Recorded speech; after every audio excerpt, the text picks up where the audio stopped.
काय सारखे लावले आपले दादा दादा? असे होते कोण तुमचे दादा? आणि आता त्यांना जाऊन इतके दिवस झाले, तरी तुमच्या डोळ्याच्या कडा अजून ओल्याच का?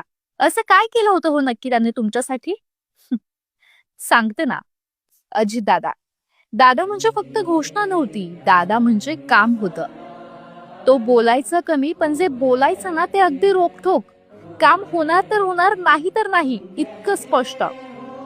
एखाद्या खेडेगावातल्या म्हाताऱ्या आजोबाला पण माहित होतं, दादांकडे गेलं ना की प्रश्न अडकत नाहीत. आईला धीर होता, कारण मागे उभा असलेला माणूस खरा होता. तरुणाई अगदी बिनधास्त होती, कारण शब्दांची गरजच नव्हती हो. दादांनी मान डोलावली ना की भविष्य अगदी सुसाट पळायचं.